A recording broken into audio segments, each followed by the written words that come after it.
clerk please call the roll? Vice Chairwoman Amoroso. Here. Freeholder Gans. Aye. Freeholder Sullivan. Freeholder Tinelli. Freeholder Voss.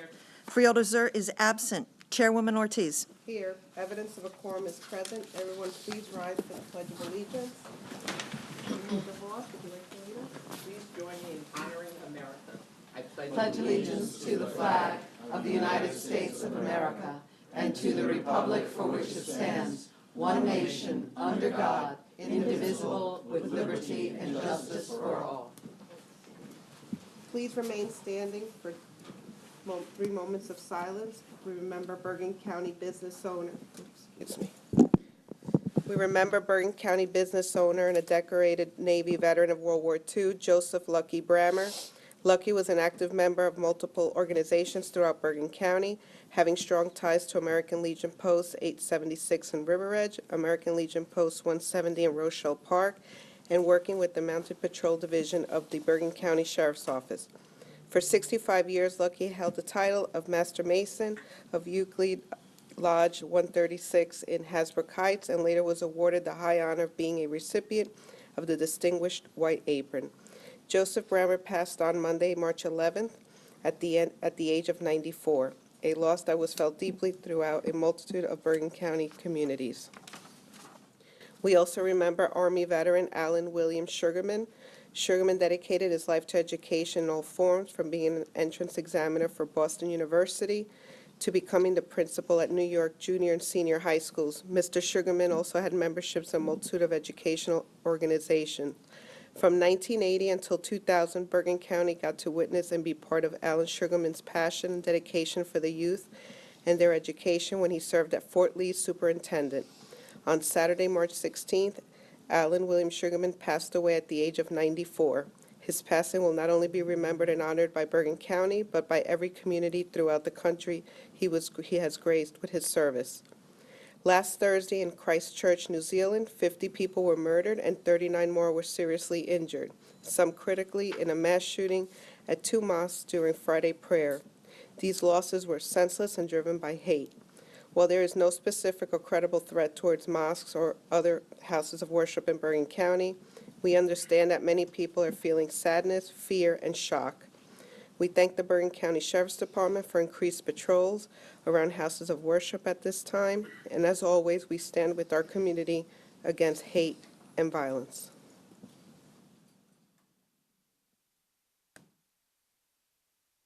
Thank you.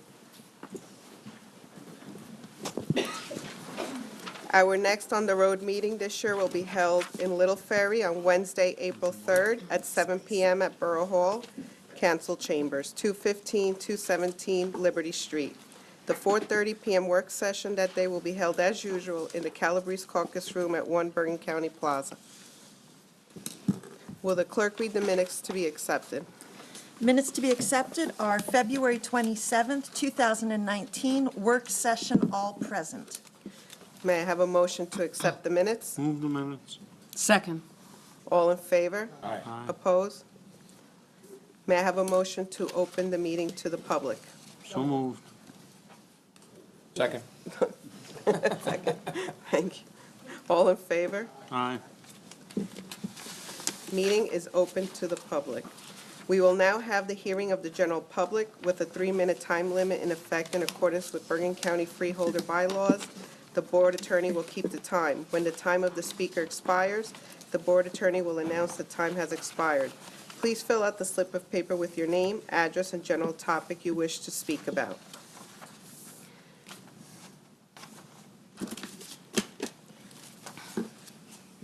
Karen Rosen.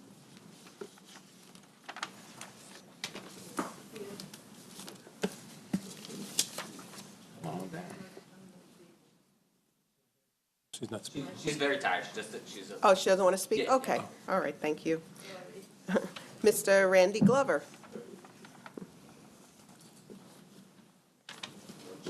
Hello. Freeholders. Can keep it quick, light, and airy. This was a letter I sent to Michelle DLG earlier today. As you might not or might know, we had a small gala here in the building Friday evening, And basically, it was due to Michelle and Freeholder Gantz, their constant assistance. So I just sent them a letter saying, what a success. The Bergen County community has now enjoyed its second annual Bergen County Film Festival and Gala. The event is getting rave reviews. On behalf of Triart Community Development Corporation Board of Directors, we want to extend our heartfelt thank you to your executive staff and its commitment to making the event so successful. It was the vision of the Board of Directors and the producers to celebrate, entertain, and provide networking forum for our filmmakers, award winners, and community to have a pleasant and comfortable space to celebrate. Your generous contribution helped to make that vision a reality.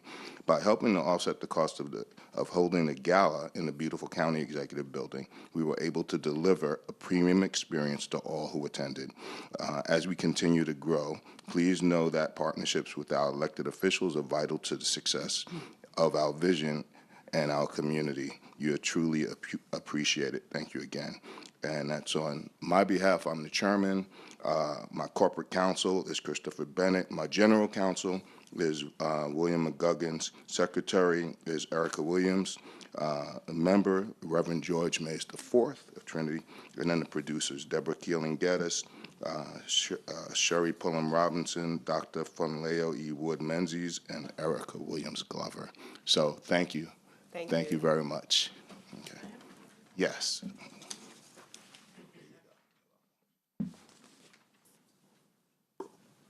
Sal Moretti. Haven't seen him in a while. He's had some problems.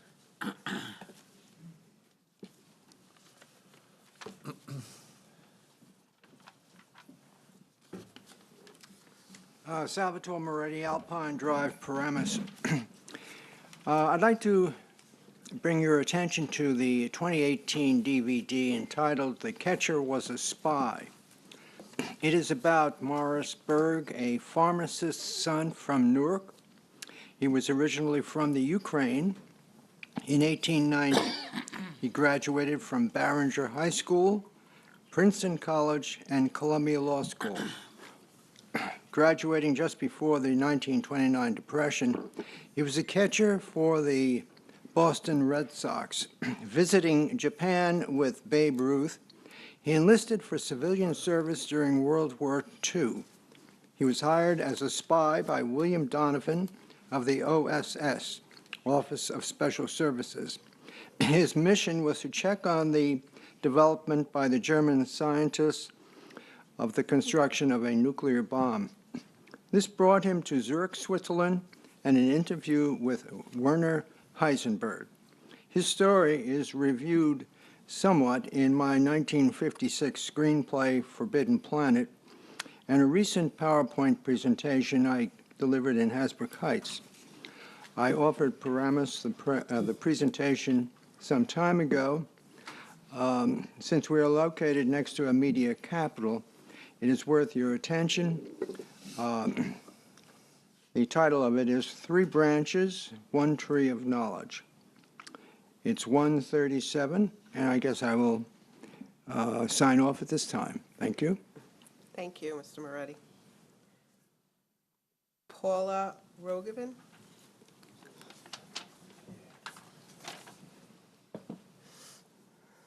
Hello, Paula Rogovan, Teaneck, New Jersey. I'm here because, first I want to thank you for your comments about the tragedy in New Zealand. Thank you. I'm here because there's a climate emergency. At the Freeholders workshop meeting last week, I was told that passing a resolution would just be ornamental. I was also told by some freeholders this is not a Bergen County problem. We should take our concerns to the Hudson County freeholders. This was upsetting to me because I'm holding this document dating back to 2017 that shows a confidentiality agreement between the Bergen County Utilities Authority and the North Bergen Liberty Generating Company, dealing with pipes and a pumping station, a 30-year agreement to deal with the wastewater that would be used to cool the power plant. As The Bergen County Utilities Authority is comprised of commissioners who are appointed by the county executive with the consent of the freeholders. I'm wondering how many of you know about that confidentiality agreement. Because to tell us that it's not a concern of Bergen County is quite shocking to me and upsetting to me. Last week, I explained that while the frack gas power plant, Meadowlands Power Plant, would be built in North Bergen, it'd be adjacent to Ridgefield. Some of you sang with me, "The answer, my friends, is blown in the wind. The answer is blown in the wind." And that's because the pollutants from that power plant, the carbon monoxide, the ammonia, the methane, the sulfur dioxide, the ozone, other toxins, would cause heart and lung disease and cancers. It would blow into the lungs of people in Hudson, Bergen, and beyond. Each of us, it's not ornamental, each of us has a role to play to stop the frack gas power plant. Some sign petitions, some make phone calls, 49 towns passed resolutions. We've had educational forums and rallies and billboards and marches and statements from elected officials. If the Bergen County freeholders stood up, as so many others of us have done already, your voice, along with thousands of residents, would move the governor to stop this dangerous project. It's not ornamental. It's just how democracy works. We all of us need to work together. Thank you. Richard Grant.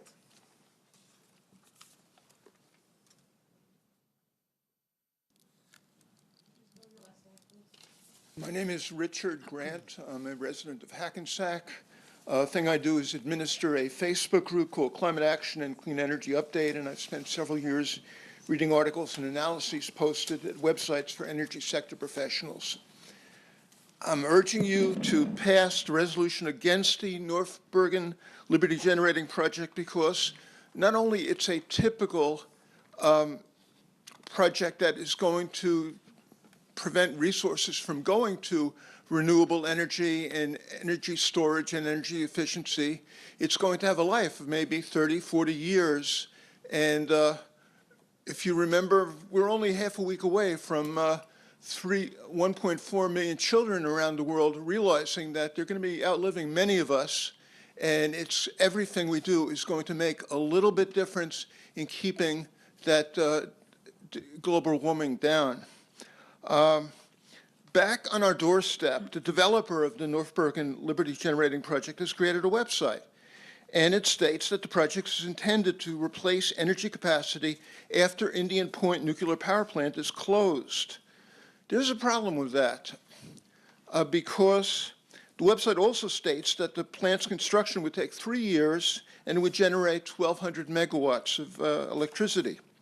But if you go back and read the news articles in 2017, after the announcement was made about the closure, it's obvious that New York State government was planning years in advance to deal with losing 2,000 megawatts. They didn't want a couple of years of rolling blackouts. That's how you lose your job as an elected official. You make people very angry.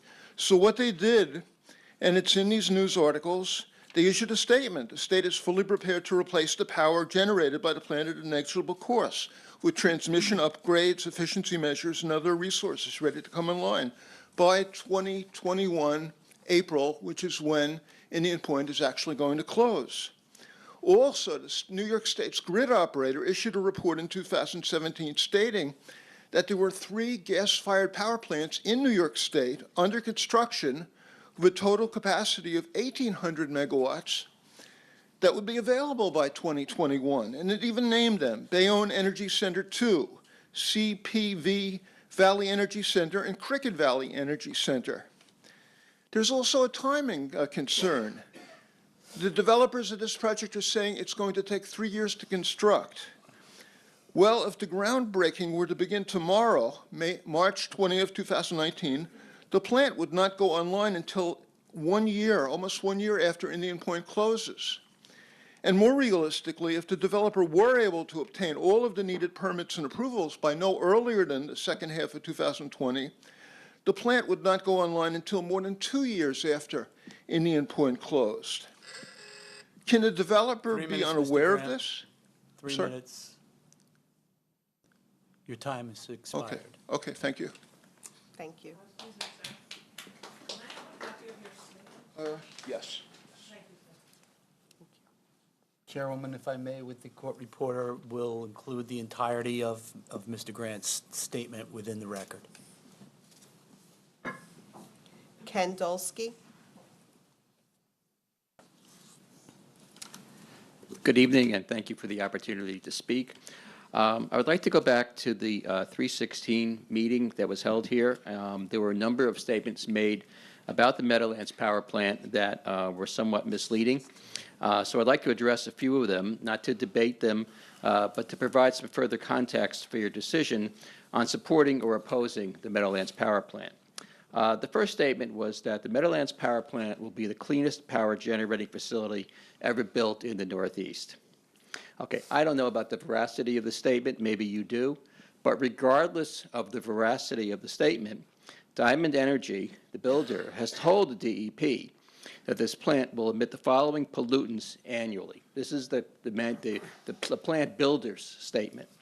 2.5 to 3.5 million metric tons of CO2, 423 metric tons every year of carbon monoxide, which is toxic and linked to heart disease, 305 metric tons of nitrous oxides, a key ingredient in ozone that causes acid rain, affects respiratory systems, and premature death, 376 tons of particulate matter that diminish lung capacity, cause asthma, and premature death, 262 metric tons of ammonia, which reacts with nitrogen oxides to form nitric acid, damages respiratory systems, and causes respiratory failure, 73 to 1,000 metric tons of methane, which causes irregular heartbeat and sudden death, and 52 metric tons of sulfur oxides, which is toxic and lowers resistance to heart and lung disease. And there's another long list of others that I won't even bother to go into. And this level of emissions that will come out of this plant will go on every year for 30 to 40 years. Now, the second comment that I'd like to address is one that the freeholders, I believe, made that said that you've been in contact with the governor's office and the DEP, and that the DEP is aware of our concerns, and that they're conducting a thorough review. And I believe you said that the health and safety of constituents in Bergen County is your paramount concern, but if the plant endangers the residents of Bergen County, there are major enforceable measures that are available that can be pursued beyond seeking a ceremonial resolution. So first, it's wonderful to hear that the health and safety of Bergen County constituents is your paramount concern. I think we all agree on that. We have met with the DEP a couple of times. The DEP will do its job within the limits of what it's empowered to do, and it cannot go beyond those limits. We met twice with them, and what we've learned is, first, they have very limited power to deny permits based on greenhouse gases. And they have told us they will not deny an air permit for this plant based on the greenhouse gas emissions, even though it has the potential to increase greenhouse gases in New Jersey overall by over 3%. They have said this plant will exceed EPA limits on ozone, but will be allowed to exceed that limit as long as they buy ozone credits. 3 minutes, Mr. Dolsky. That's 3 minutes? Yes, sir. Anyway. Kim, the same request with that statement, that it would be in the record in its entirety. Thank you. Thank you, Mr. Dolsky. Cassandra Worthington.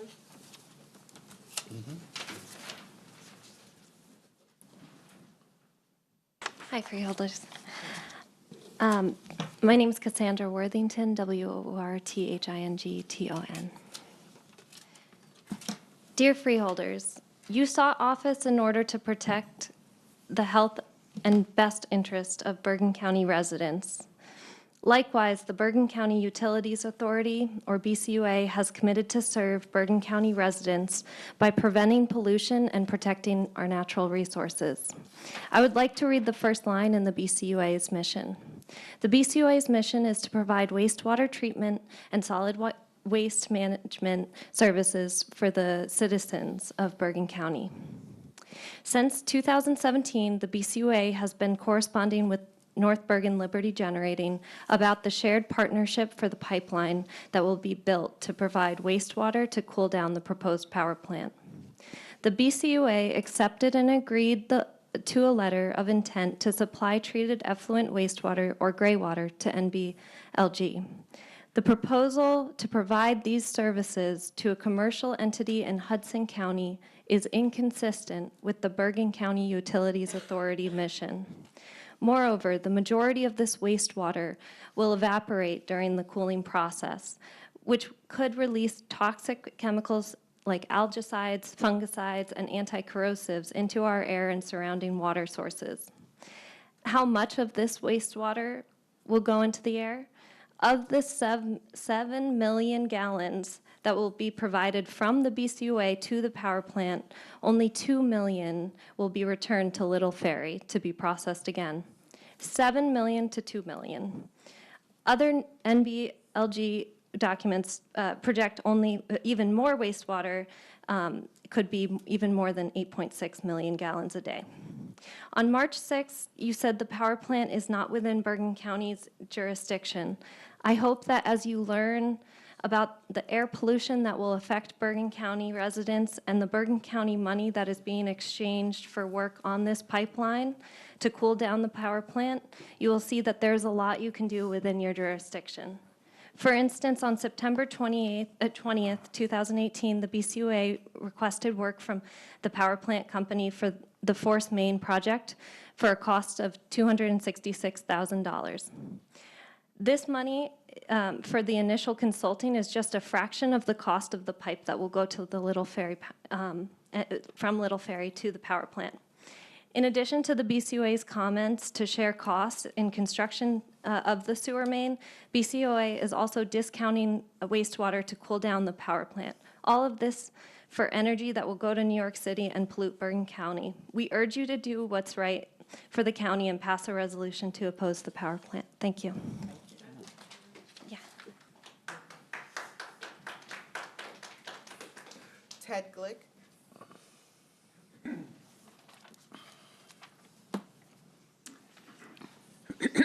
Good evening.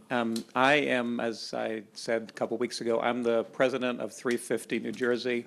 I don't think I mentioned that I'm also the coordinator of a group called Roseland Against the Compressor Station, which has been working in Essex County since 2013, first to prevent, unfortunately we couldn't do that, to prevent a gas compressor station from being built. Now, for the last year and a half, we have been working to prevent the more than doubling of the capacity of this gas compressor station in Roseland, which has similarities to a power plant in that there's a lot of pollution that goes into the air, leakage. With the compressor stations, there's added risk of fire and explosion. The reason I'm raising that is that last week there was a very successful press conference right next to this existing compressor station at the Essex County Environmental Center. And the county executive, Joe DiVincenzo, as well as 3 of the freeholders spoke out at that press conference, calling upon the state DEP to prevent this expansion of this compressor station. So, to me, those were good models for what county executives and freeholders should do. So would urge you to consider perhaps emulating what those freeholders did and take action against this power plant, this proposed power plant. I also do want to reference what was mentioned earlier, the young people who last Friday, all over the world, 125 countries, over 2,000 specific actions. Some of them, I'm sure, I saw them in Morristown, some of them maybe 8 or 9 years old, demonstrated calling for adults to take the climate crisis seriously and to act as if it's an emergency, because it is. That's what the scientists are saying. That's what the government report of our own federal government talked about the impacts. The U.S. military has done analyses of what a security threat climate change is. Take a stand. Do what's right. Do what I'm sure for many of you, I hope all of you, your conscience tells you what's right, what's the right thing to do, and please do it soon. The sooner you take action, the sooner this project will be defeated, and that's a good thing for Bergen County and our threatened climate. Thank you.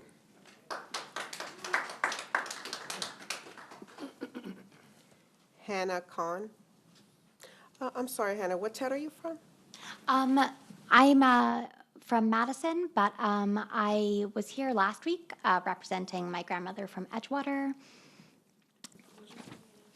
Cohn, Kohn. Do you want my first name? Hannah, Hannah. Good evening, Bergen County freeholders, and thank you for having us here tonight. As I just mentioned, I came to you last meeting on behalf of my grandmother, who lives in Edgewater, in opposition to the Meadowlands power plant and in support of the resolution opposing that plant. I left absolutely appalled at the sexist verbal harassment I and many other women received from a number of people present at that meeting. Particularly while I was standing at the back of the room, I heard women being sexually objectified and demeaned. It frightened me, and it also made me angry. The discursive violence of those comments made me think about the ways women specifically will be affected by the power plant if it's built. Unfortunately, issues that women face specifically often go under the radar in our society, and it's important for me to highlight some of them. There are many angles on that topic to explore, but tonight I'm going to focus on just one: women's reproductive health. The pollutants from this plant do not acknowledge county boundaries. Bergen County's proximity to Hudson County will mean that, without a doubt, pollutants will affect women in your constituency too. There won't be enough time for me to go into all the detail this topic deserves, so I hope you will accept these studies that I printed out, which explain all of what I'm about to say in far more detail. North Bergen Liberty Generating submitted their estimates of the emissions the power plant will put into our atmosphere to the New Jersey Department of Environmental Protection. Many of the pollutants they cite do specific violence to women's reproductive systems. The power plant is expected to emit 185.6 tons of particulate matter, equal to or less than 2.5 micrometers in diameter a year. But research shows that prenatal exposure to this particulate matter increases the likelihood of preterm birth and accounts for an estimated 3.32% of preterm births nationally, putting both infants and mothers at risk. In this way, this pollutant will do violence to the reproductive health of women in Bergen County. The power plant is expected to emit 305.3 tons of nitrogen-based emissions, 52.4 tons of sulfur dioxide, and 423.3 tons of carbon monoxide each year. But research, including a study analyzing data from New Jersey specifically, demonstrates that higher levels of these pollutants significantly increase the odds of stillbirths. In this way, these pollutants will do violence to the reproductive health of women in Bergen County. In addition to increasing the odds of stillbirth, nitrogen oxide has been shown. Thank you, and I hope you'll accept both my notes and the studies that I brought with me. Your notes will be in the record in their entirety, and if you leave your additional materials with Storm to your left, they'll be given to the freeholders after the meeting. Thank you very much. Thank you. Lori Ludner.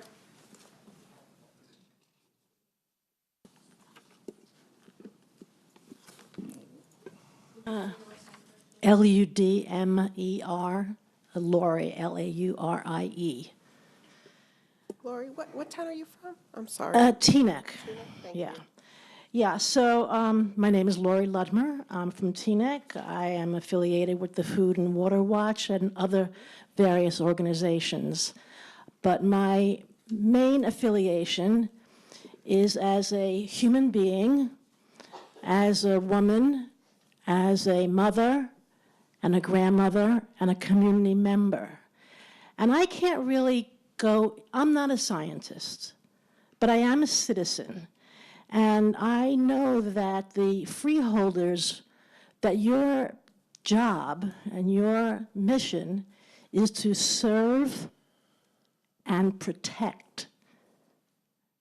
And that's why I'm standing here, because I feel very strongly that the people of Bergen County, as well as Hudson County, as well as any people old ladies, young ladies, children, babies have the right to be protected, have the right to have decent health, which is hard enough in 2019 with everything else that goes on.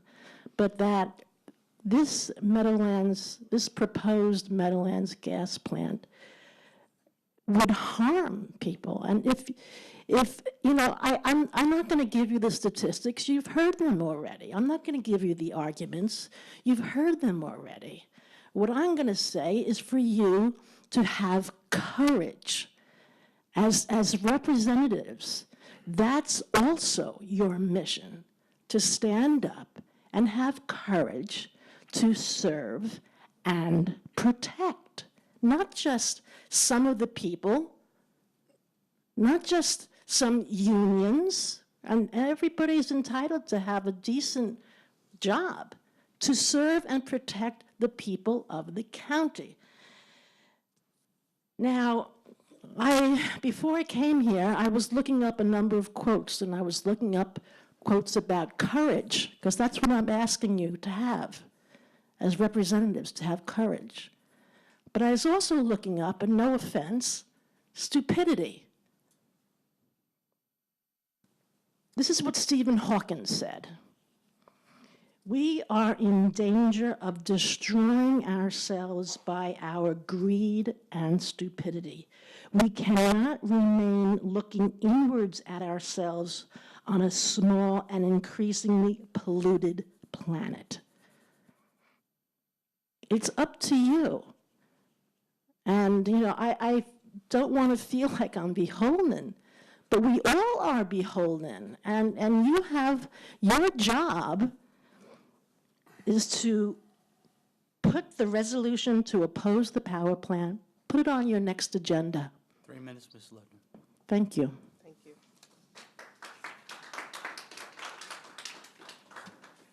Carlos Edmonds.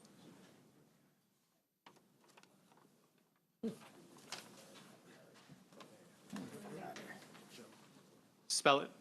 Carlos, Karlos. Hi. So I think you've noticed a theme so far tonight with a number of different people representing far more than can actually be present here tonight. We want the power plant for the Meadowlands to be a resolution against it. I'm coming from Paramus. There was a resolution passed there. That's a model that you could follow. We're asking you to pass this resolution. It's very much within your authority to do so. The organization which I'm specifically from is known as Extinction Rebellion. And so I wanted to echo some themes and things that were already mentioned. This is the extinction symbol, and it's now very prevalent because we're undergoing the 6th mass extinction. Unlike the 5th mass extinction, which we all know is the dinosaur mass extinction caused by an asteroid, this mass extinction is caused by humans. And a power plant is very much part of the process, especially a fracking gas fueled power plant. That is very much part of the problem. And some voices that aren't here that really need to be heard, and hopefully you are aware of what happened, because it's going to keep happening each Friday and it's going to grow and grow. They will not go extinct. The children are saying, they're urging you all to take action for their lives. It's nothing short of saving them or choosing to give a genocide to the future generations. I'm looking at all your eyes, and I want you to think about all your nieces and nephews, your grandchildren, and what this means to them, and whether you are fighting for them or passing on a legacy of continuing the crisis that we're now in. So I'm urging you all to do, to feel this, to feel the reality. It's not a joke. Science is showing that the extinction will include humans if we fail to act in the next 11 years. So once again, I just want to reiterate, I urge you to put a resolution to oppose the Meadowland power plant on your agenda for next meeting. Thank you. Thank you. EDMONDS. Thank you. Nick Lento.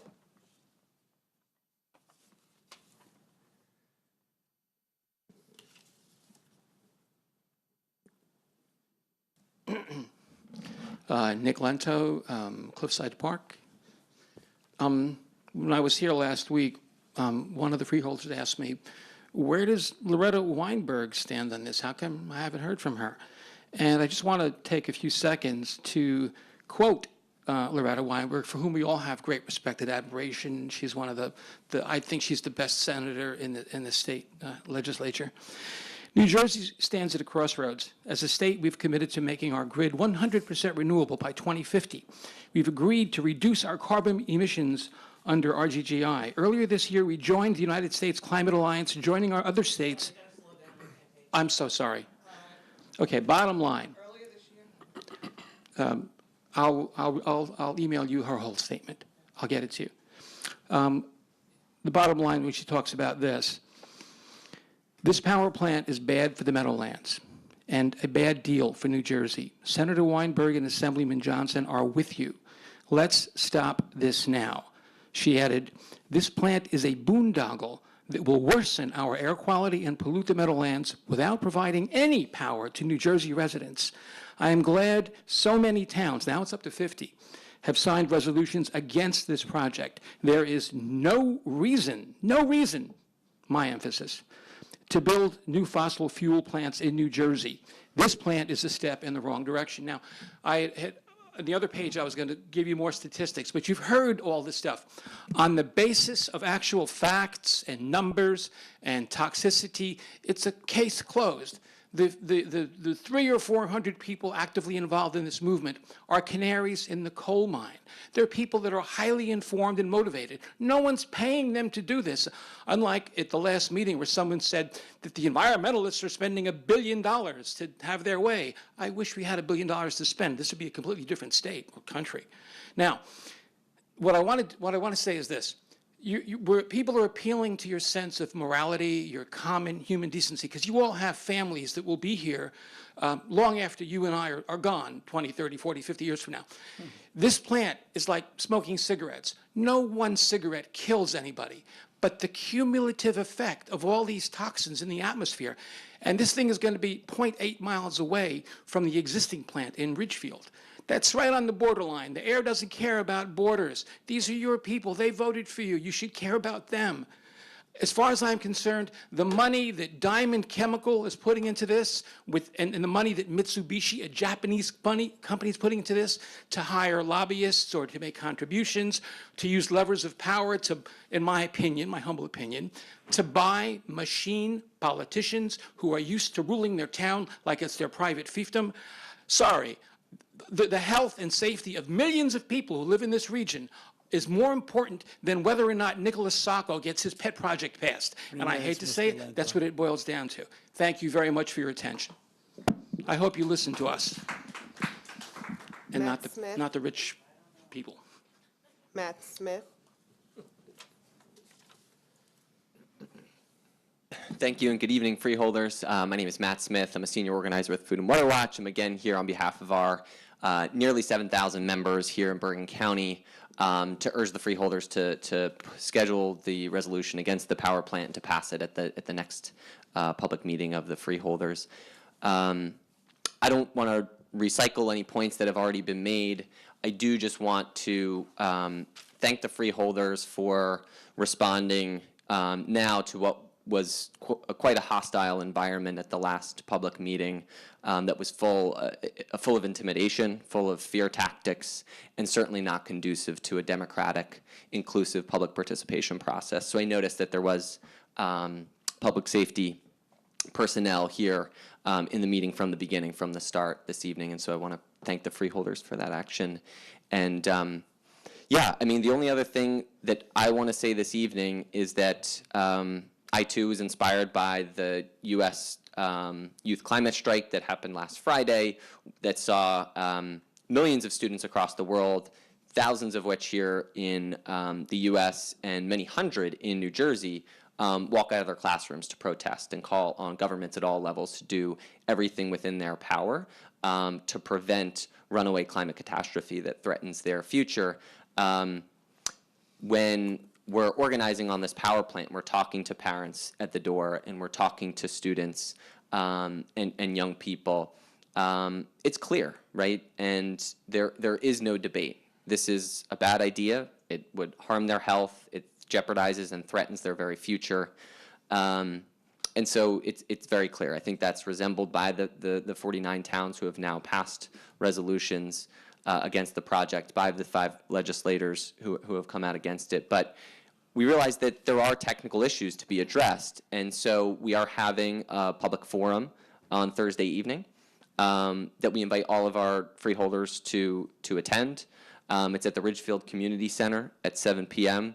We would love for our elected representatives, more of our elected representatives from the county level, to join the local and state representatives who will be at that meeting to continue to educate themselves, but also to use their voices, which are very important in protecting all of the people of Bergen County, but particularly the children who will be impacted first and worst by the Meadowlands Power Plant. So again, thank you for your time this evening. Thank you. Can you just tell me the name of the company you rep again? What was the name of the company you represent? The organization is Food and Water Watch. So you're paid by them or not? Yes. Okay, thank you. Yep.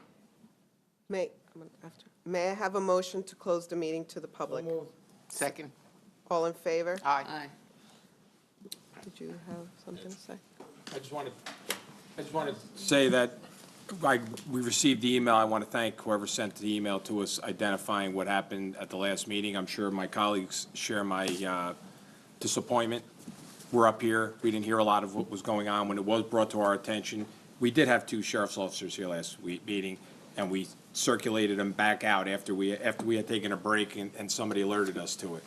So I want to thank you for letting us know. We take it very seriously. We want to leave it open. We've had many, many rooms filled with people to bring their opinions up to us, and we've never had that happen before. So I just want we did have 2 police officers, 2 sheriff's officers here. It's just we weren't notified until midway through. Thank you, Chairwoman. Thank you. Anyone else? All good? Did you want to address? Chairwoman, just with regard to the comments that were made as to the Bergen County Utilities Authority, yes, there are appointments that are made at the county level by nomination of the county executive. However, it is an independent body, and I just wanted to make that notation for the record, and not making any judgment call one way or another as to the utilities' responsibilities, but just the fact that it is an independent agency. Thank you. As advertised, the Division of Open Space will make a presentation as part of a public hearing during tonight's meeting of the Board of Chosen Freeholders, the purpose of which I will let the Division of Open Space Director, Adam Strobel, explain when the floor is yielded to him. May I have a motion to recess for the time period that open space public hearing is in effect, after which we will return to the freeholder agenda? So moved. Second. All in favor? Aye. At this point in time, I recognize Open Space Director Adam Strobel, who shall make a presentation regarding these grant applications.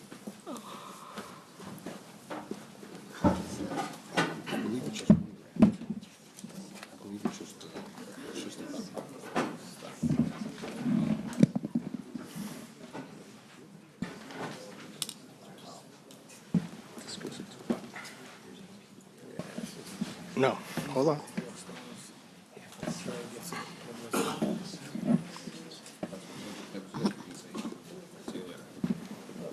If it happened, it should be addressed.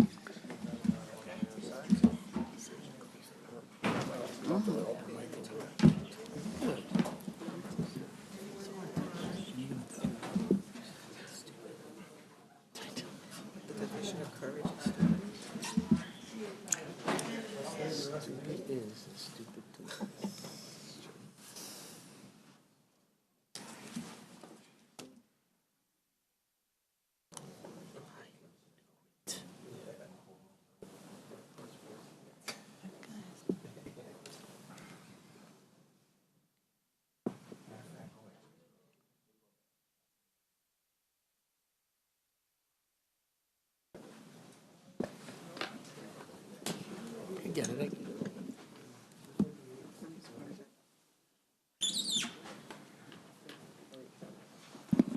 Environmental, did such a great project. back in. Okay, good evening. Thank you for the introduction. Again, for background, my name is Adam Strobel with the Division of Open Space Land Management for the Department of Parks. We're here today before you to help conduct a public hearing on a grant application the Department of Parks will be submitting to the Department of DEP, Green Acres. Earlier this year, Green Acres provided opportunity for grants for park improvements and land acquisitions. What we have put together for tonight and for our application is a grant to help us restore a very popular spot along the Saddle River County Park known as the Wild Duck Pond in Ridgewood. It is a park area that is used heavily. This park area was one of the first park areas acquired by the county park system. County park system was created in 1947. This land was acquired by the Park Commission at the time in 1951 because of the opportunity to create a pond for public enjoyment. So it was sought for activities during the summer, not only for people to come enjoy, to be at the water's edge and having walking opportunities and other activities, but it also was a place for habitat for wild birds, ducks in particular, to come. And in the wintertime, it was turned into a ice skating rink. So it was a multifunctional type of activity. Those ice skating activities was unique in that it was probably the first park area that provided nighttime ice skating. That was the only first opportunity that was provided by the County Parks Commission at the time. The Wild Duck Pond has been in place since 1951 and even before. The pond is fed by the Saddle River, and over time there are various improvements that have been made to make sure that the water is naturally fed into the pond. There have been challenges over the course of time where sometimes there have been disconnects with the water coming to it. Pipes and other mechanical means have been used to provide water to that, but at times the pond has not been filled. This past season, the pond was filled. That was to the benefit because of the amount of precipitation that there was. There's periods of time in which there is not, and you don't see the best optimal conditions. So what the Parks Department sought was to provide expertise that we can provide to help restore this area. We've tapped an environmental restoration firm known as Biohabitats, which the County Parks Department has used recently, asked them to look at how they can reconfigure the park area to feed the water, to provide some mechanical needs as a backup, as a redundant process, and to provide some habitat restoration, provide some new experiences and new opportunities at the lake itself, provide that better quality of environment for water quality, because this water flows through here, exits out, and then continues onto the Saddle River, which eventually gets to the Newark Bay. So it's part of the whole water ecosystem. So what I'd like to do at this moment, I have a gentleman from Biohabitats, Michael Spina, who has a couple of slides to kind of walk you through some concepts and directions, some visionary things, still not 100% exactly what we're doing, but the general direction is to provide a greater opportunity for this pond to function and to have an ecological way that is beneficial to the community. Thank you. Thanks. My name is Michael, M-I-C-H-A-E-L, Spina, S-P-I-N-A. Thank you, freeholders, for the opportunity to present our work. Again, my name is Michael Spina. I'm a landscape architect working for Biohabitats. We're an ecological design, planning, and engineering firm focused on restoring the earth and inspiring environmental stewardship. We've been working with Bergen County on this project, as Adam mentioned, with the goal of restoring both ecological function and enhanced public use of this site. So we believe Wild Duck Pond in its current state is a very special place where natural habitat and local recreation converge. And while there are many site amenities, such as the pond itself, there's a trail network, playgrounds and picnic areas that are well used. The ecological habitats are in severe need of restoration, and in particular, the hydrology of the site has been dramatically altered over time. Just a real quick history of what we know about some of these efforts. In the 1920s, the pond was constructed, and as part of that, a low-head dam was installed in the Saddle River to raise the local surface water levels and create a surface connection from the Saddle River to the pond, which was used at that time as an ice pond. Sometime later than that, that we don't quite know, that dam was removed. The remnants of the dam left a smaller riffle within the river, and that reduced the level of the Saddle River, and as well the surface connection from the river to the pond was also removed. In the 1990s, some pipes and pumps were installed to actually pump water from the Saddle River down into the pond.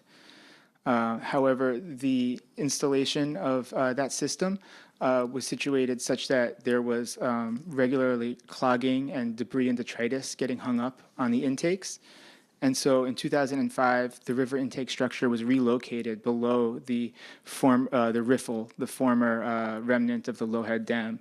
And as such, the water levels there were even lower, and there was still was an issue with a surface connection or pipe pump connection to the pond itself. And so in 2018, the county took some measures to lower and modify the intake structure in an attempt to maintain the former water elevations within the pond. And so just real quick, here's a map from 1902 showing there's no pond at the current Wild Duck Pond Park site. But in 1926, we can see that there is a pond there. And so Bergen County is working with Biohabitats, as well as the engineering firm WSP, which is formerly Lewis Berger, to perform some hydraulic modeling, look at the conditions, and recommend a plan to restore conditions at the pond. And so when we look at this kind of park situation, we don't want to just only look at the park, but also consider the fact that it's part of a much larger system. Here, Wild Duck Pond is very unique in its position within the larger Saddle River County Park system. This is a really valuable corridor for the Saddle River pathway, as well as a corridor for habitat that extends through Bergen County. Similarly, we can see Wild Duck Pond Park as in its location along Saddle River. Saddle River starts, its headwaters originate in New York State, and as they run southward toward Bergen County, the river cuts through a series of residential neighborhoods, commercial areas, cemeteries, small ponds, and parks. After the Wild Duck Pond area, the river feeds into Passaic River and eventually into Newark Bay. There's deciduous wetlands present on the site, which were delineated by New Jersey DEP in 2012. And the majority of the site falls within the 100-year floodplain, adding to its significance locally and encouraging the value of a robust ecosystem in this area. So the alterations to the site over time resulted in changes to the hydrology of the site. The loss of a surface level water connection and the puncturing of the pond's clay lining, or it's unclear that it's clay, but there was a lining, and that had been punctured, which lowered the overall pond water surface level and resulted in a significant reduction in overflow events that would naturally cycle the water through the pond and back into Saddle River. So the pond also currently experiences these nuisance algae blooms that you can see in the photos, and historically low water surface elevations reduce the ecological value within the pond aesthetic. The presence of the excessive nutrients are assumed to be primary cause of the algae blooms, while low surface water elevations limit the flushing of water through the pond back into Saddle River. Yes. Under the existing conditions, nutrients introduced to the pond accumulate within the pond without treatment or flushing. But this park also contains a variety of habitats, some of which occur naturally, some have been constructed, and some have been degraded over time. But we feel there are some valuable natural resources at this site which can be taken advantage of. There's also been some interest from other groups. Rutgers University Center for Urban Environmental Sustainability had done a planning study and sorry,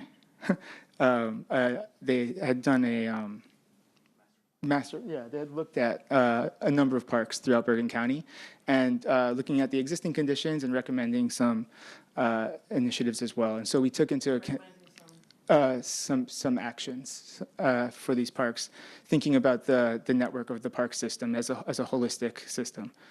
And so we've looked at all of this work and synthesized these into a few design principles that we're using as we look to plan further improvements at the park. And these are to enhance existing open water and wetland areas, to enhance existing open water and wetland areas, improve pond water quality through natural processes, increase opportunities for interactions with nature, encourage biodiversity, conserve existing natural resources, and upgrade existing park amenities. And following these goals, these objectives, we developed this concept plan, which contains both short and long-term phases.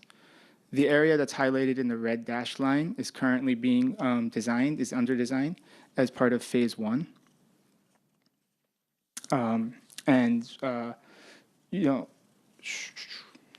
focus of the design in phase 1 is to mend the former hydrologic input to the pond.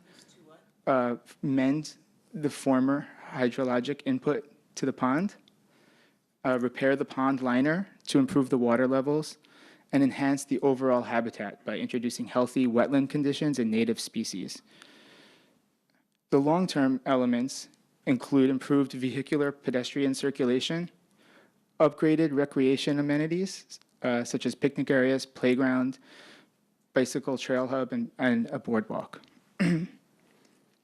For the pond, the proposed design and future improvements to the maintenance practices will limit the introduction of additional nutrients from stormwater sources through a wetlands riffle system proposed within the existing drainage channel. And within the pond, we propose to increase water surface elevations through the installation of a 6-inch clay impermeable liner and provide treatment with the pond through a creation of wetland shelf area at the pond's edges. The proposed liner will allow for raising the water surface elevations back to the outlet elevation and allow water pumped.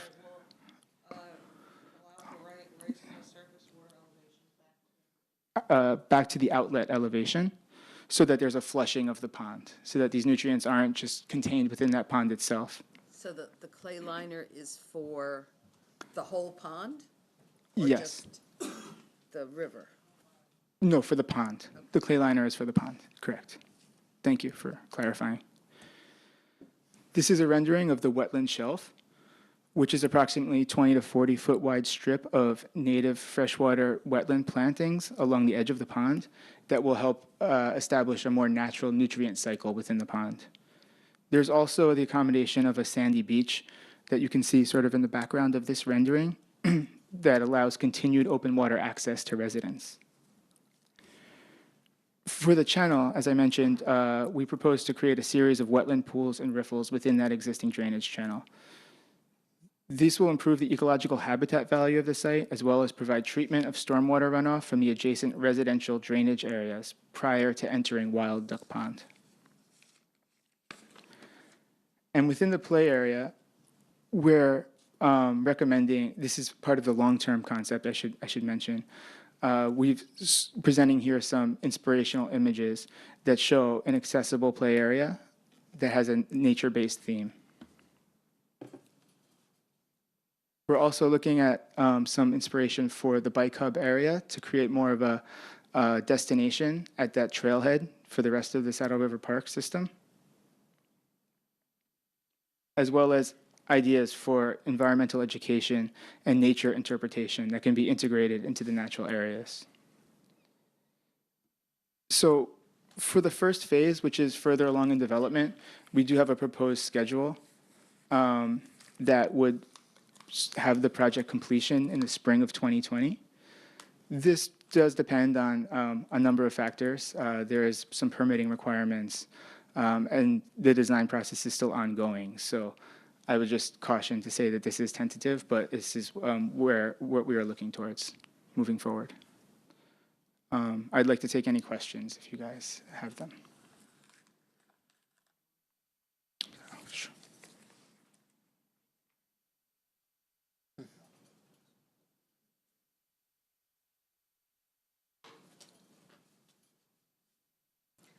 So this is a man-made pond, Yes. right? And did you consider whether it's worthwhile to keep it? Yes. Yeah. The pond itself we found is actually the pond itself we found is supporting some ecological habitat, some ecological function. And it seems to be a very attractive amenity that draws a lot of people to the park. And for those reasons, we found that it would be valuable to restore and improve the conditions there. And how do you keep all of the stuff from accumulating and blocking up the water flow?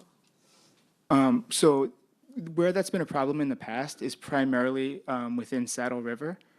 And so our improved intake structure will consider that as a main design goal, is preventing that. And then within, like, if you're concerned, it's also like debris coming like from down the channel and falling within the pond itself. We're also simultaneously recommending some maintenance practices. Currently, landscape debris is being dumped in the pond, which is a recommendation we're going to have. And also, the wetland system itself, once it is restored, will naturally cycle those nutrients, and so they will just become part of a robust ecosystem, and rather than a problematic nutrient that is overloading the system. So will this maintenance, I'm sorry, just one last question. Will this maintenance require a lot of man-hours? No, it should actually be we believe it will be reduced man-hours in the long term. Freeholder Tonelli? So just to Freeholder Amoroso's point is whether it's worthwhile upgrading the facility or not. Obviously, we talked when the Parks Committee met. It's also, the county has issues with flood waters and storm waters. This will be definitely enhance the stormwater management in that area because it will give an opportunity for the water to, when it's on a high rise, it'll give an opportunity to accommodate the water, correct? Yeah. That's correct. Yeah. It provides, it continues to provide that, but obviously having better practices and better systems in place, it will be able to handle stormwater a lot more effectively than it is currently. Freeholder Gans? Thank you. What do you estimate the annual cost to maintain the duck pond? I can say, we haven't looked at that very closely at the stage of design we're at now, but all of our design efforts have been leading towards an understanding of reduced maintenance efforts. This system will, once it is established, will not require the same level of maintenance as is currently the What case. does it cost now? I don't know exactly what that number is, but the design to be able to have the water flushing through the system will ensure that the water is moving through, and any debris that may be in there, any algae, anything else that's unsightly will be greatly reduced. But it's a great point, great question. We'll look at that, understanding what's the annual operating cost of what's being proposed versus what is being expended currently, but it's a great point. Thank you. Freeholder. Just a question, you Sullivan? said that will help flood waters. Is it being engineered or designed as a retention pond? We're increasing capacity within the system, not within the pond, but within the wetland areas to retain water, for sure. Those wetlands will be depressional areas that in flooding situations will hold water. It's not the primary goal, but as an answer to your question, there is the capacity there for that within this design. Would it be piped in or just natural resources? Right now, our design is looking to shorten. It will be piped, but it's looking to shorten the pipe. And so the pipe right now is currently exists underground near the pond itself. Our proposal is to relocate that pump to an above-ground station, which will reduce maintenance issues and shorten that pipe length. And it will flow then through the surface connection, so it will improve the water quality as it makes its way down to the pond. That's excellent, good. Thanks. And I'm sure open space money has been talked about for this as well? Yes. Green Acres? Yes, Freeholder, you're absolutely right. The the Open Space Trust Fund has set aside money for the project. We're looking for Green Acres dollars to supplement those dollars, as the county executive talked about in his budget presentation today, to provide any opportunity to supplement the county tax dollars. So we'll look for other grants to help us offset those costs. Thank you. Thank you so much for your presentations. I'm really glad that we're addressing this now, because that park, I know it's been, hasn't been looking too good these days, and I know it's a major hub, especially for bike riding, to connecting to the Saddle River Park and the trails, so I'm very happy. Thank you so much. Thank you. If I may, just for a process, part of the public hearing is to take public comments. If I may ask indulgence, if you could ask for public comments, I and will. we'll try to answer any of Thank those that you. are presented. Thank you. It is now time to hear from the public. The Green Acres public hearing is now open with a 5-minute time limit for individuals to speak about tonight's Green Acres grant applications. At this time, the board attorney will keep the time. When the time of the speaker expires, the timekeeper will announce the time has expired. Please fill out the slip of paper with your name and address and which of the applications you wish to speak on.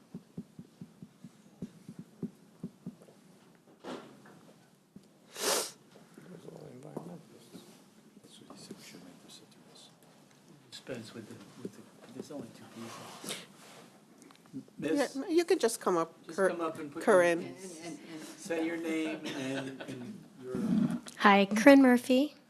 I have to spell it. Corinne, Carinne, and Murphy, Carinne, Murphy, Murphy.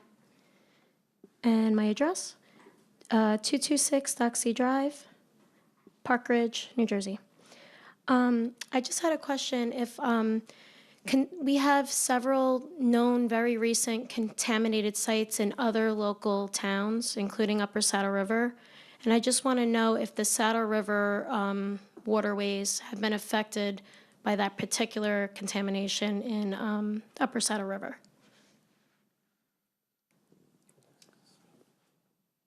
I would just answer, I do not know any information about that or any connection. Parks Department has not received any indication that there's any contamination in any of our park areas. We've done some preliminary analysis and review and have not come across any known issue affecting the Saddle River water quality known to us. Thank you. Thank you. Thank you.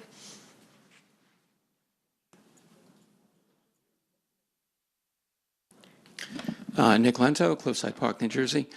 I live in Cliffside Park, but I've visited this park many, many times over the years. I had a good friend in Ridgewood, who I would, over like maybe a 10, 15-year period, go up and visit with, and he just lived a few blocks from one of the entrances to the park, and I would spend hours walking and talking, and this guy was skateboarding, and I can tell you that when the weather is even cold and not nice, there are people there, and when the weather is nice, there are thousands of people of all ages who enjoy that park.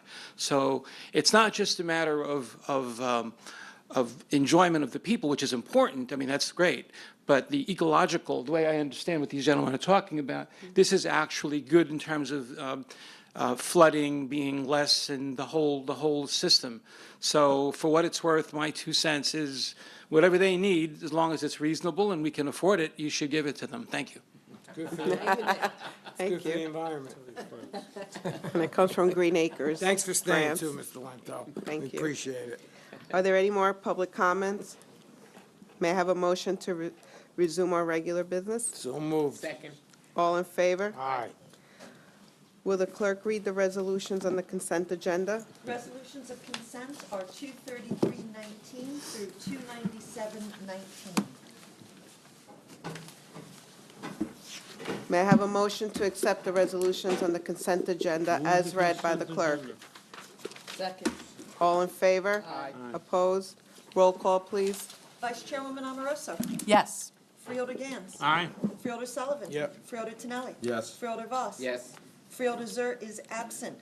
Chairwoman Ortiz. Yes. With 6 ayes, the consent agenda passes. Are there any resolutions, non-consent, pulled, or tabled? If so, will the clerk please read? There are none.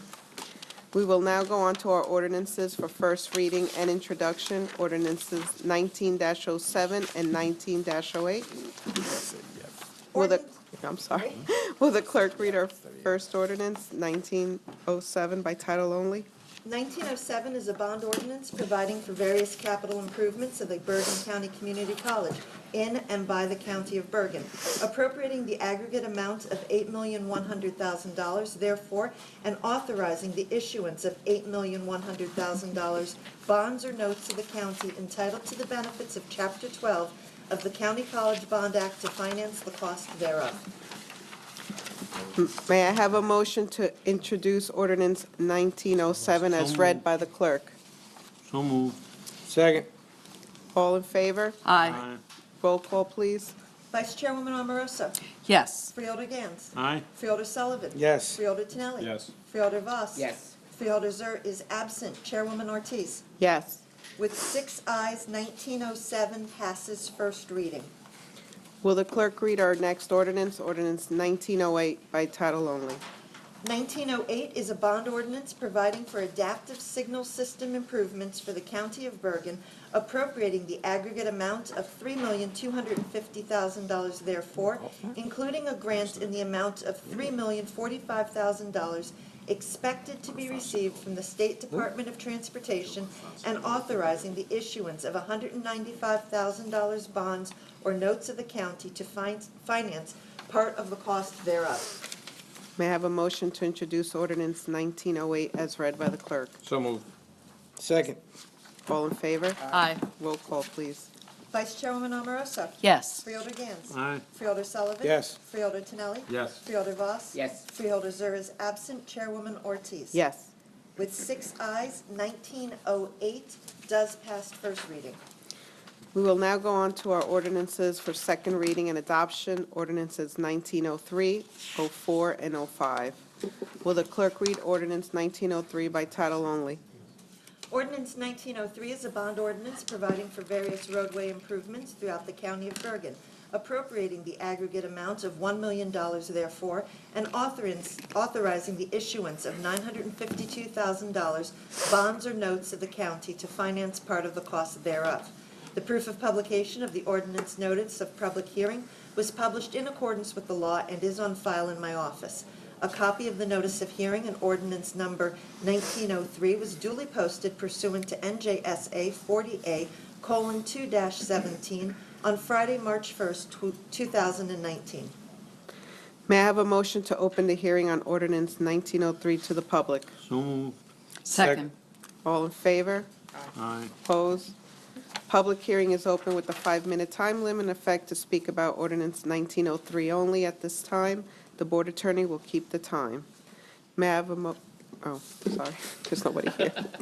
May I have a motion to close the public hearing on ordinance 1903? Second.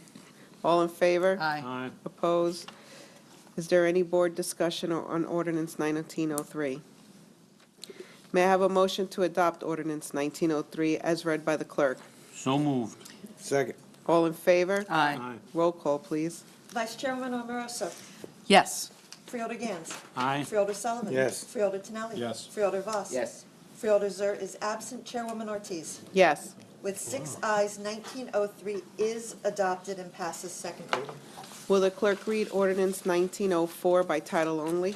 Ordinance 1904 is a bond ordinance amending sections 3 and 6 of bond ordinance number 1618 of the County of Bergen, finally adopted on September 7th, 2016, in order to revise the project description referred to therein.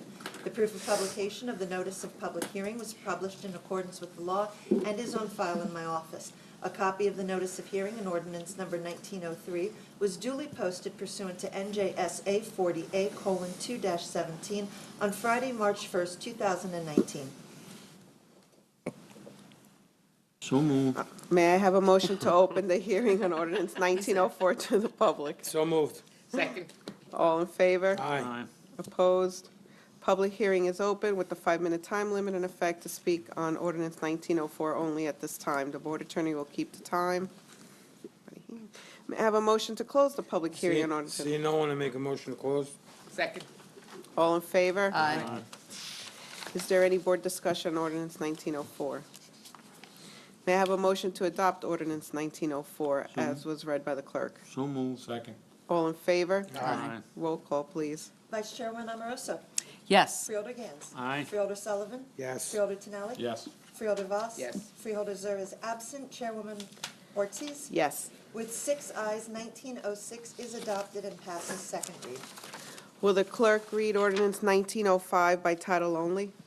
Ordinance 1905 is a bond ordinance providing for the acquisition of 101, 103 Hudson Street in the city of Hackensack and various capital improvements hereto by the County of Bergen, appropriating the aggregate amount of $2,200,000 therefore, and authorizing the issuance of $2,095,000 bonds or notes of the county to finance part of the cost thereof. The proof of publication and the ordinance notice of public hearing was published in accordance with the law and is on file in my office. A copy of the notice of hearing and ordinance number 1905 was duly posted pursuant to NJSA 40A 2:2-17 on Tuesday, March 12th, 2019. May I have a motion to open the hearing on ordinance 1905 to the public? So? Second. All in favor? Aye. Public hearing is open with the 5-minute time limit and effect to speak about ordinance 1905 only at this time. The board attorney will keep the time. May I have a motion to close the public hearing on Seeing ordinance no one, I 1905? make a motion to close. Second. All in favor? Aye. Is there any board discussion on ordinance 1905?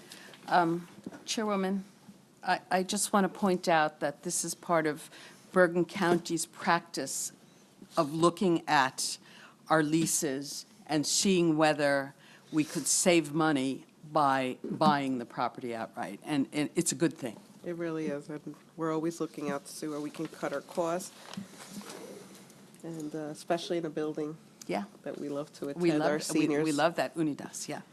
Thank you. May I have a motion to adopt ordinance 1905 as was read by the clerk? So So moved. moved. Second. All in favor? Aye. Roll call, please. Vice Chairman Amoroso. Yes. Freeholder Gans. Aye. Freeholder Sullivan. Yes. Freeholder Tinelli. Yes. Freeholder Voss. Yes. Freeholder Zer is absent. Chairwoman Ortiz. Yes. With 6 ayes, 1905 is adopted and passes second reading. We will now have the Freeholder Committee reports. Freeholder Boss? Okay.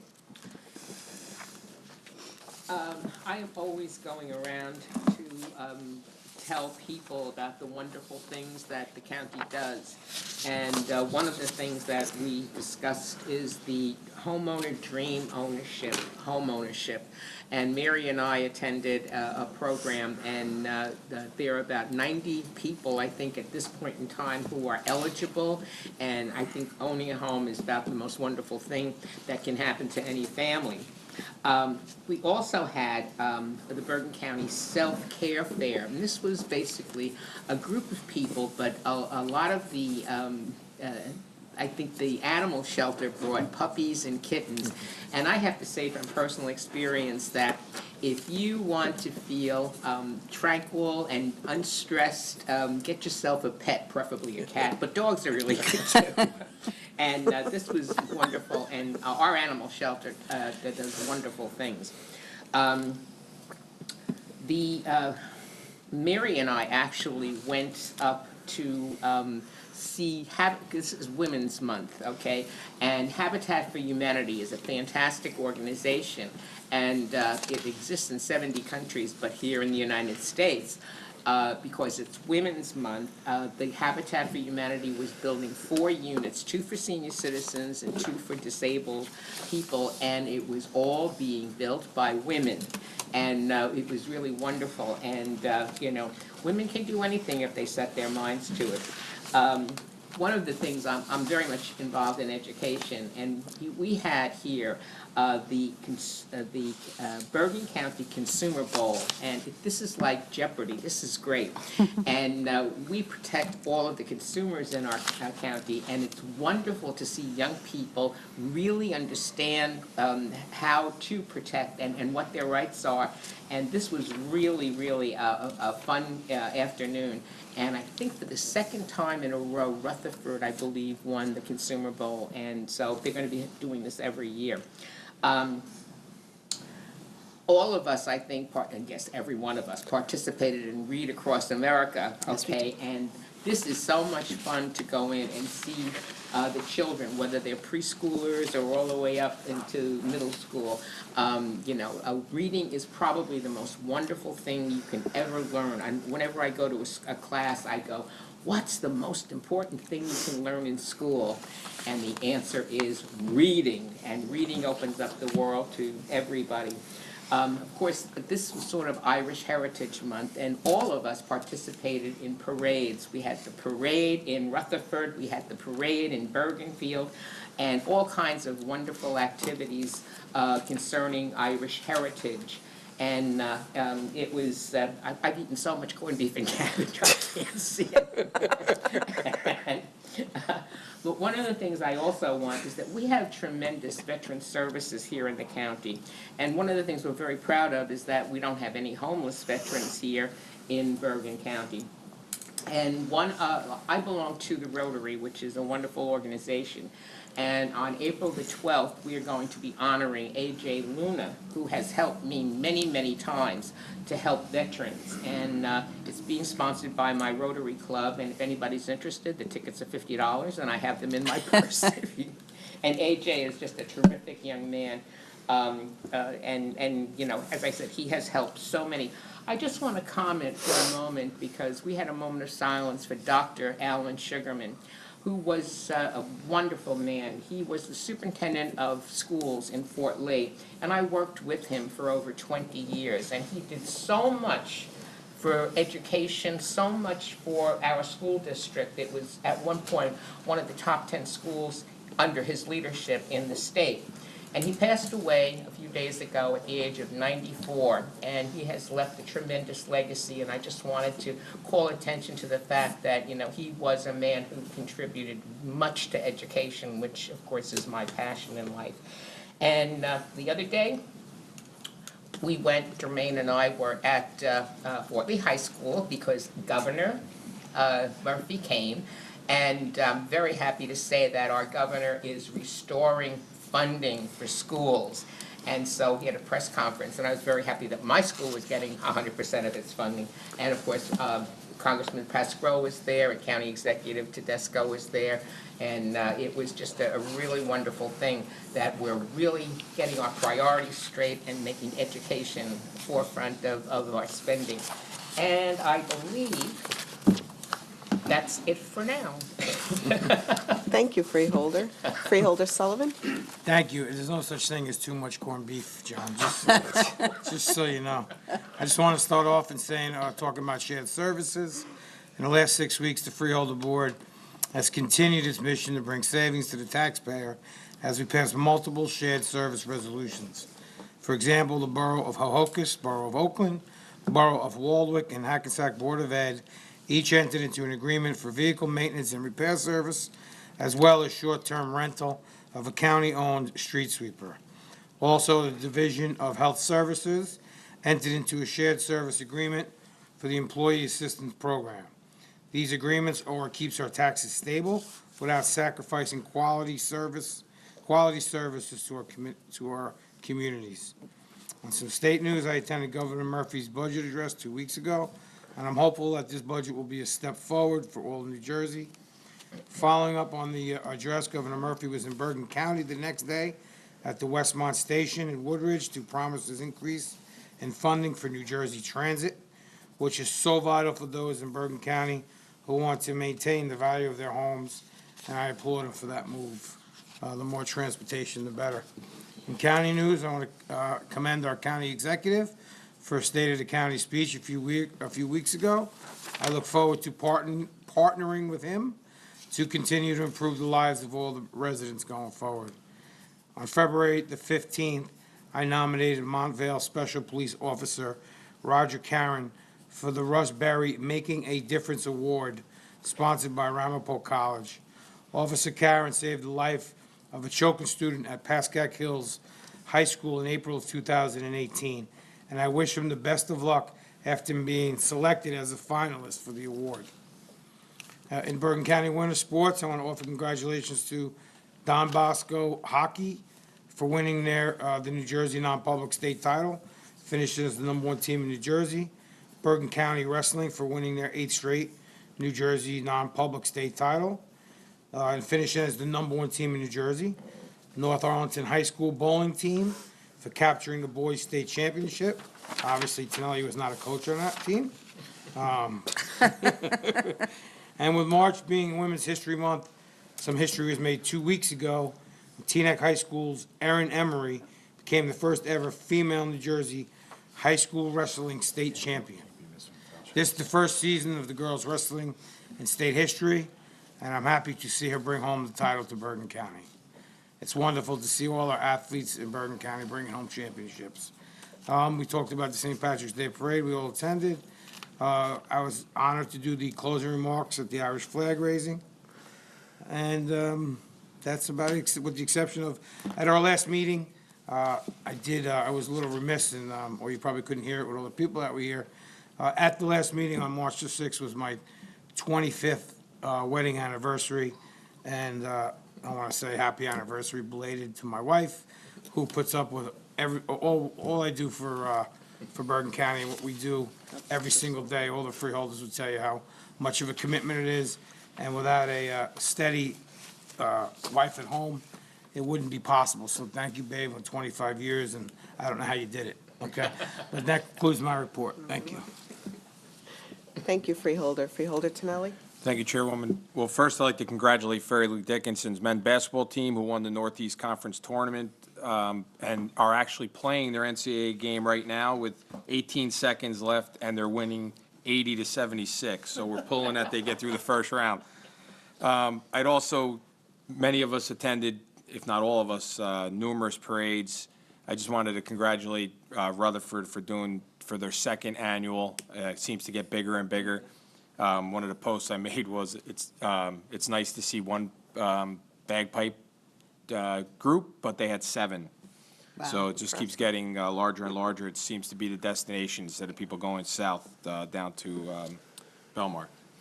Anyway, I want to congratulate the Bergen County Film Festival, who we had a gentleman here tonight who they had their gala here in the Bergen County Plaza, and then they also had 2 screenings on Saturday and Sunday in Teaneck.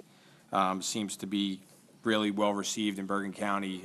Everyone up here always talks about the arts and parks and quality of life. It all adds to a better and happier resident of Bergen County. Tonight we received a presentation of the budget from the county executive. I would just like to thank County Executive Jim Tedesco and the administration for delivering another responsible budget. And we all appreciate the open, transparent partnership with this board that he's displayed since he took office. We all look forward to going department by department like we always do. But I'm sure, like the last few years, he's really delivered a trim budget to us. So that concludes my report. Thank you. Thank you, Freeholder. Freeholder Gans? Thank you. Thank you, Chairwoman. Like many members of the board, I participated in Read Across America. I went to 4 different schools in Hackensack and Cliffside, and it really was a lot of fun. We thought for a while we were going to do it in Spanish and English, but it turned out that not enough children spoke Spanish to do it, and we thus did the entire presentation in English. They called me abuesito, which is a fond endearance for grandpa. And I have to say, this is the first year that I read as many books. 4 different classrooms, and it really was, it was a very intense and very nice experience. The budget is going to start in earnest on Monday. We will have 21 separate hearings that are going to take place, and the purpose of this is to go through each of the major departments and to see whether it's appropriate to increase, decrease, or to stay the same, the recommendations of the county executive. The county executive has assured cooperation with this and says that any paperwork that we need or desire to assist us in the process, they are happy to supply them, and he asked for personal knowledge. If this year, if you are unable to break away from your job or from other responsibilities, you will be able to phone in as part of the budget process. We used this rather successfully last year, and to the extent that we need to do so, we will accommodate you this year. I'm not going to give the Bergen Wellness presentation tonight, but I will wish everybody a happy Easter, happy Passover, and everybody on the board and elsewhere, a jolly good night. Thank you, Freeholder. Freeholder Amoroso. Jolly, jolly. I participated in Read Across America, too, with third graders in Lodi. Unfortunately, I insulted the Cat in the Hat character when I asked if he was Thing 1 or Thing 2. Oh, my God. Oh, dear. We also, last week, got to know your characters. What? Was the Cat in the Hat answering you back? Yeah, he gave me one of these. Last week, we met the Greek Attorney General, whose name is Zeni Dimitriou, when she came to visit Bergen County Sheriff Anthony Curitan. She was very interested in how we cope with the opioid epidemic, which I guess is a big deal in Greece, too. Wow. Our hearts go out to those who lost their lives or were injured in New Zealand last week. Again, we have to face the consequences of hate abetted by guns. The world we live in requires us to protect ourselves and our children by being proactive and planning for potential active shooter situations. That's why I was very proud last week to stand with members of the prosecutor's office and other law enforcement and mental health professionals when we released the Bergen County School Safety Task Force report.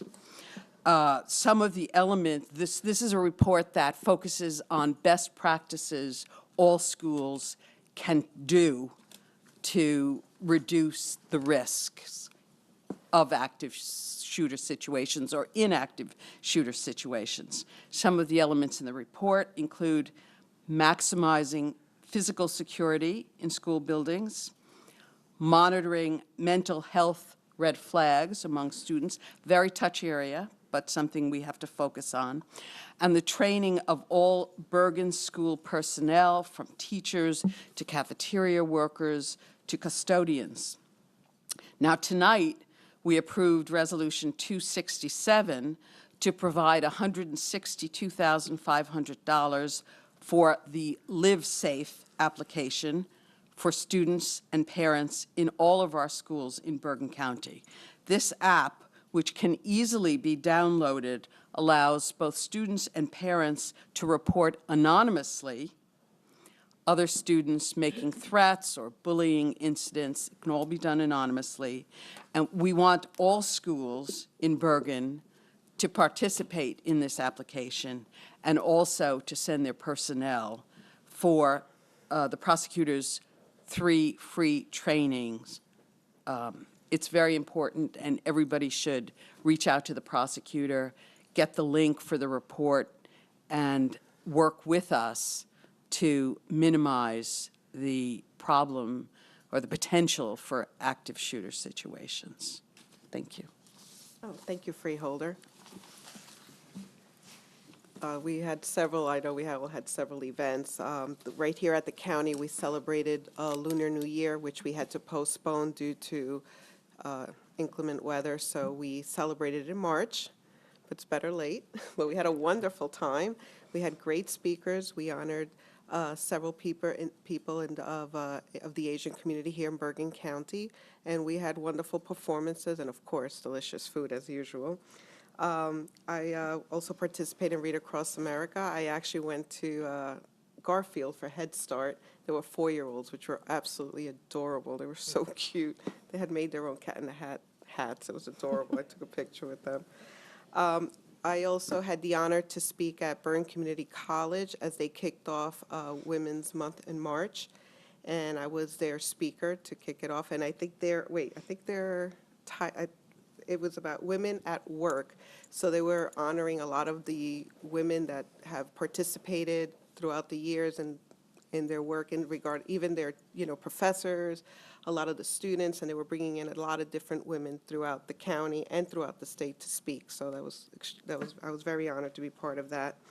I also attended CASA, which is the court-appointed Special Advocates for Children, and they gave 3 awards. They call it the Angel Awards at the casino night, which is one of their biggest fundraisers since all of CASA is all volunteer. So it was very nice to be there and celebrate. Pat Battle from Channel 4 News was the MC. She did a wonderful job. Zonia Lasana, a good friend of ours, who also works at the county. She is the chairwoman. She did absolutely great job with the event. And the 3 women honored were Suzanne Curry, who was the previous chairwoman, Karen Kazidlo, and Deborah Gaston. And it was definitely a great night, and just for them to be the voice of our voiceless children and to be there for them. And it was just a wonderful evening just to hear the stories and how much they have touched the lives of so many people and how many people have adopted even through the program. So I thank them. And I also wanted to thank the county executive, the administration, and everyone that took part in putting the budget together. I'm very pleased. I couldn't believe that we're able to keep it under the COLA, and that we are looking forward to starting our budget hearings next week, headed by Freeholder Gans and by everyone on this board, because one thing that we all do on this Freeholder board is participate on our budget. And I'm very thankful that we're all going to be working together, and we'll be having a very busy next 2 to 3 weeks. But I just thank for everyone to put it together, and to the county executive and to everyone, because it really takes a village to get this budget together. So I will keep it short. Thank you so much for everything and for everyone here tonight. And there being nothing further to come before this meeting, may I have a motion to adjourn? So moved. All in favor? Aye. We're adjourned at 8:53 p.m.